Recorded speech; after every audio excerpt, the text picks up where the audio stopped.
Bienvenidos de vuelta a nuestro espacio en Charla Con. Hoy tenemos el gusto de recibir en la redacción de Diario Las Américas a una de las, y esto es casi con sinsentido, a una de los rostros más conocidos de la radio de Miami, una de las voces más reconocidas, Ninosca Pérez Castellón. Un placer estar aquí. Muchísimas, Me encanta esta nueva redacción que no la conocía. Felicidades. Es una redacción moderna y con una tremenda vista. La vista es lo más lindo. Muchísimas gracias por venir y conversar con nosotros. Un placer. De verdad, yo sé que la agenda es apretada, pero a nombre de toda la redacción, gracias y por la oportunidad y por los temas que vamos a conversar. Y hablando de temas, tenemos una administración nueva en la Casa Blanca. Entonces, ¿qué espera la nueva administración en general y específicamente en el caso cubano? Bueno, en el caso cubano vamos a esperar que sea fiel a lo que él ha prometido. Yo tuve la oportunidad de entrevistar a Donald Trump durante la campaña y por supuesto que esa fue una de las primeras cosas que le pregunté. ¿Qué es lo que usted va a hacer en el caso de Cuba? ¿Piensa revertir algunas de las medidas que ya había tomado Trump? Y me dijo que sí, que para él el caso de Cuba tenía una significancia especial porque él conocía a los cubanos, conocía a muchos cubanos que habían trabajado para él, tenía amigos cubanos y él quería entender a fondo de qué se trataba el tema de Cuba. Yo lo había conocido a él en el año 99 porque estando yo en la Fundación Nacional Cubano-Americana, él había escrito un artículo excelente sobre por qué no hacer negocios con Cuba. En aquel artículo él dejaba claro que sus amigos europeos, sus socios europeos, le habían pedido que llevara la magia de Trump a Cuba, pero que él no hacía negocios en países como, y empieza a decir todas las razones por las que no hacer negocio en Cuba, porque no le pagaban a los empleados como tenían que pagarle, por todas no había libertad. Excelente artículo. Entonces decidimos traerlo, invitarlo a Miami. Me recuerdo que hubo una discusión dentro de la junta directiva que muchos no quisieron, no estuvieron de acuerdo y no asistieron ni siquiera al evento, pero fue un evento muy bueno donde él habló muy claro sobre Cuba, lo cubrió C-SPAN y por eso cuando salió el artículo de que él había violado el embargo, yo dije no, aquí hay el que escribió este artículo sabe de qué se trata, pero está tergiversando la fecha y por eso creí que era justo aclararlo, porque tenía de conocimiento propio lo que había pasado. Así que habiendo dicho eso, espero que Donald Trump pues sea consecuente con lo que él ha dicho con Cuba. Y yo creo que lo es porque no creo que alguien que va, por ejemplo, a la brigada y habla frente a todos los mártires que hay ahí retratados, pues vaya a burlarse de los cubanos. Y creo que él entiende lo que está pasando en Cuba. A partir de tu experiencia como periodista con Trump, ¿cómo vaticinas que vayan a ser sus relaciones con la prensa?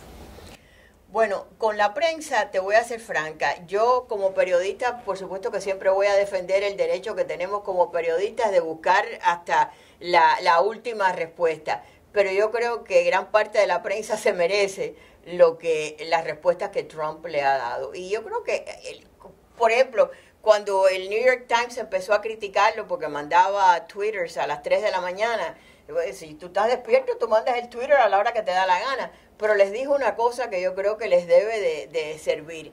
Y es que le dijo, mire, yo entre los seguidores que tengo en Twitter, en Facebook y en Instagram, tengo más de 28 millones de seguidores que no lo tiene ninguno de ustedes. Entonces, yo creo honestamente que la prensa, en muchos aspectos, la cobertura que tuvieron sobre Trump, era totalmente parcializada porque estaban a favor de Hillary. Así que es como todo, mira, cada uno toma la decisión que quiera, pero también tiene que saber pagar las consecuencias.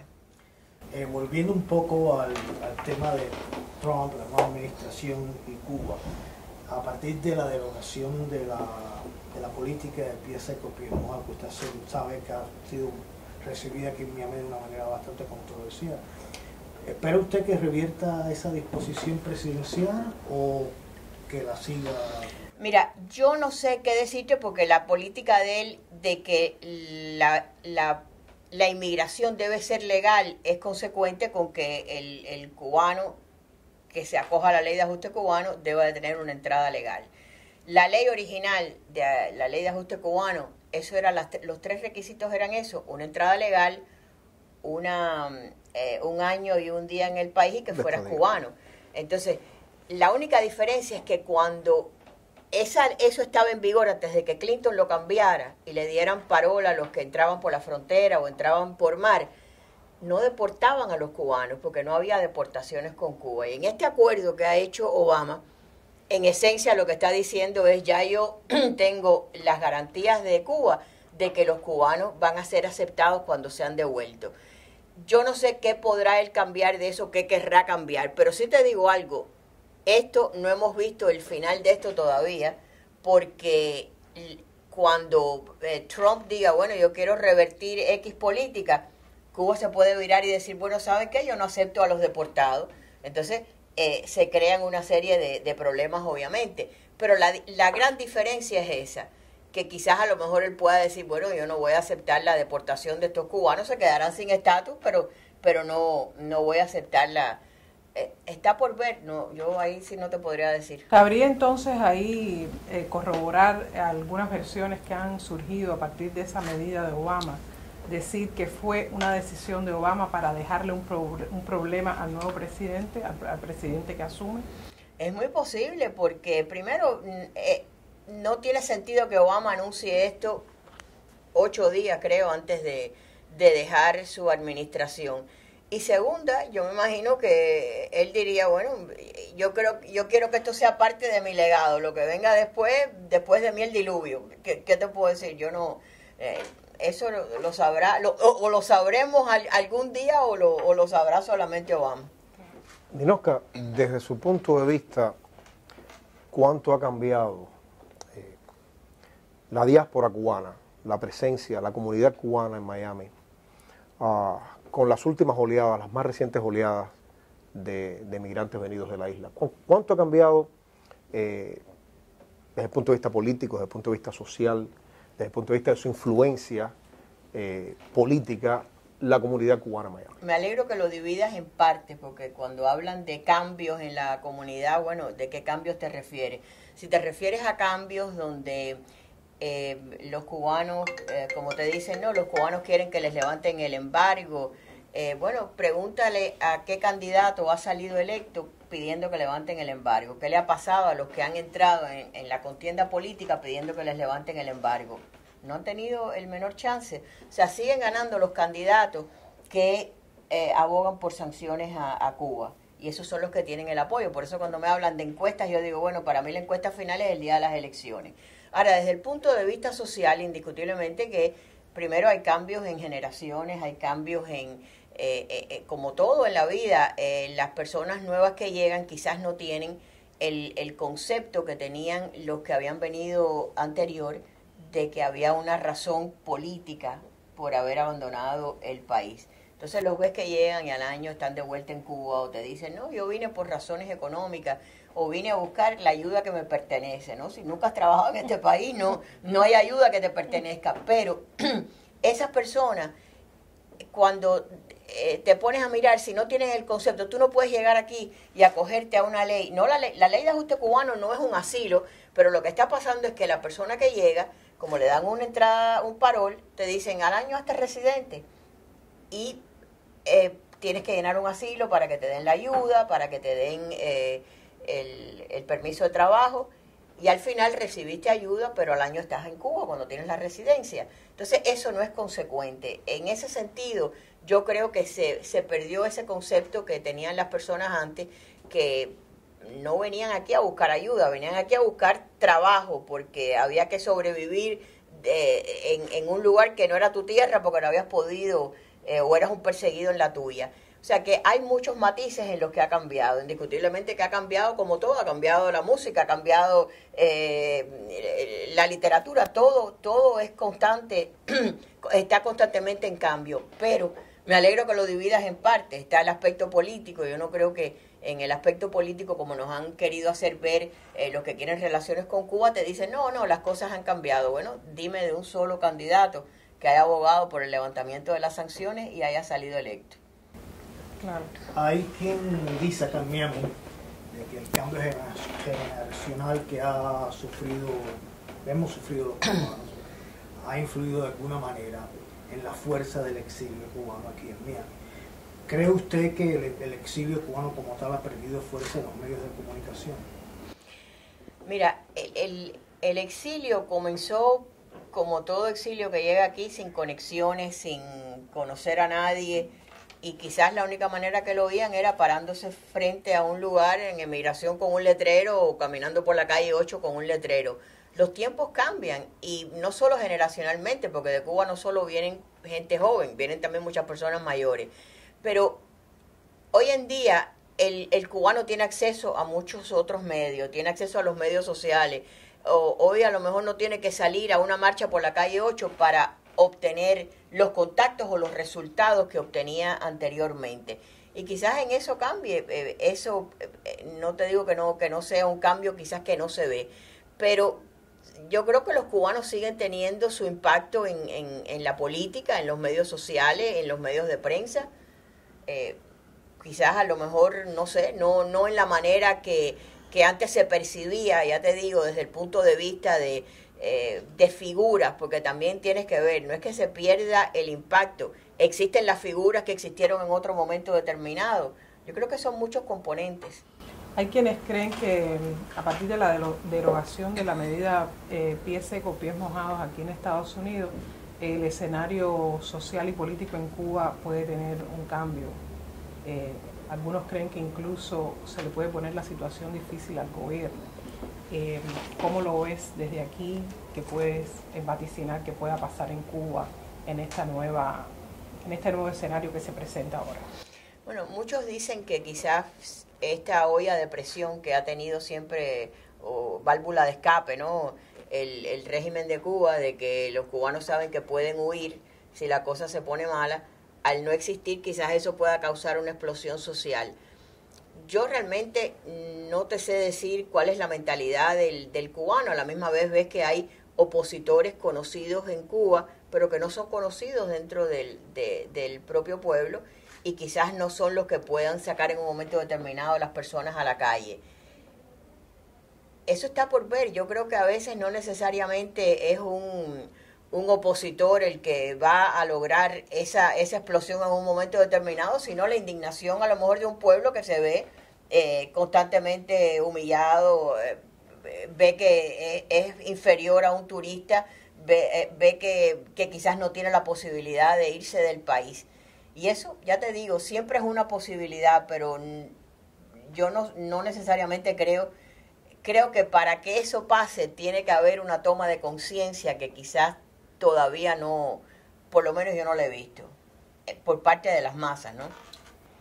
Dinoca, ¿se imagina de vuelta en Cuba?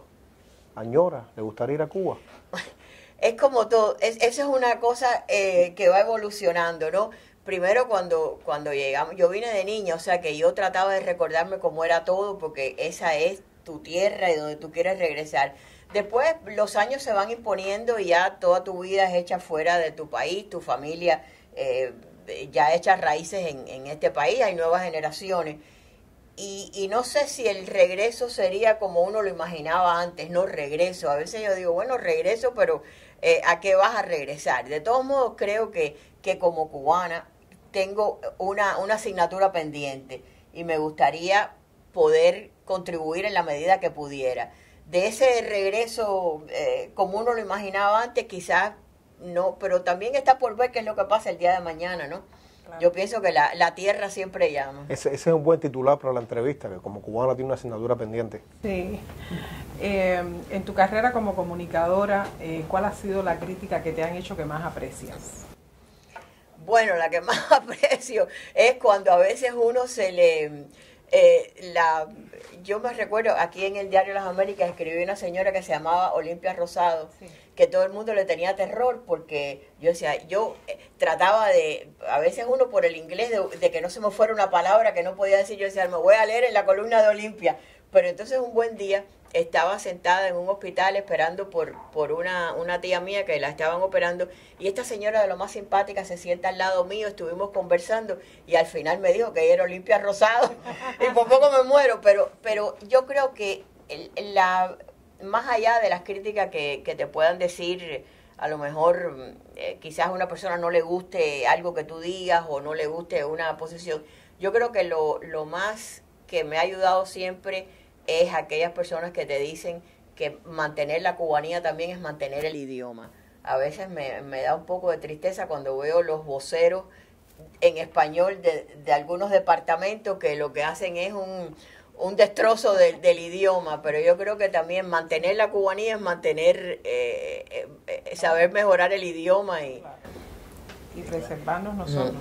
Usted, además de comunicadora, también es pintora. Esa es la terapia para poder sobrevivir todo esto. Y a eso, bueno, ahí está la respuesta, pero le hago la pregunta de todas maneras. ¿Por qué la pintura?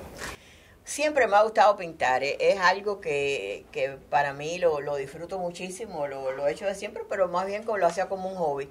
Pero hace unos años dije, bueno, si lo disfruto tanto y para mí esto es un escape, ¿por qué no voy a hacerlo de una manera que también lo puedan disfrutar otros, ¿no? Y comencé a hacerlo, tengo mi pequeña galería, disfruto mucho acudir a los shows. He tenido la oportunidad de diseñar hasta algunos sellos de tabaco. Ahora hace poco la película War Dogs, como 2 años atrás compraron unas piezas y me dijeron que era una película. Yo ni sabía, pero tienes que firmar un release. Y cuando yo veo que era Warner Brothers, yo dije, bueno, la película debe ser en serio. Y en la película, efectivamente, como es War Dogs, que es hecha aquí en Miami Beach, ellos querían también algunos cuadros que fueran representativos de lo que es Miami. Y me dio mucha emoción porque ahí están los cuadros. Al final se ve una de las vírgenes de la Caridad. ¿Y cuáles son los principales motivos de tu pintura? Bueno, pinto, para mí todo es relacionado con Cuba. Para mí es la nostalgia, lo que yo recuerdo, ¿no? Los colores, me encanta pintar la Virgen de la Caridad, la Virgen de Regla, pero cosas que me recuerden a Cuba, ¿no? Quizás esa es mi manera de mantenerla viva de manera colorida. No, quizás un buen regreso sería hacer una muestra en Cuba. Esa sí. Bueno, hay 2 cosas. Me gustaría también transmitir, en algún momento transmitir en Cuba. Para mí uno de los momentos, para mí más emocionantes de mi carrera fue cuando yo fui a Guantánamo, en el año 94. Y imagínate, yo nunca en Cuba ni me conocían, yo transmitía por la voz de la fundación. Y entonces nos llevaron al primer campamento y cuando no nos dejaban entrar porque estaban desayunando y yo cogí el micrófono y les dije por la cerca, ¿no? Cuénteme cuáles son las condiciones de ustedes, cómo están las condiciones sanitarias. Y entonces todo el mundo dijo, ay, ni no, que me conocieron por la voz, ¿no?